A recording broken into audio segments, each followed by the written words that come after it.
Hello বন্ধুরা, তোমরা সবাই কেমন আছো? আশা করি ভালো আছো, আর আমিও খুব ভালো আছি। ভালো মানে এই গরমে যেমন থাকি আর কি। তো আমি এখন এই শাক বাছছি। সকালবেলা বেছে ধুয়ে রেখেছিলাম, এখন একটু গুছিয়ে নিচ্ছি। গুছিয়ে না নিলে না শাকগুলো কাটতে অসুবিধা হয়। এগুলো আলু, পেঁয়াজ, শুকনো লঙ্কা ফোড়ন দিয়ে ভাজবো, বেশ গরমের সময় ভালো লাগবে।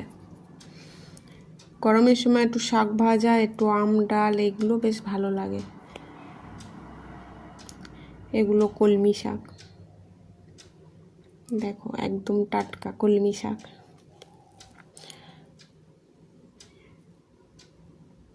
অনেক রকম শাক আছে, তো কেমন গরম পড়েছে বলো।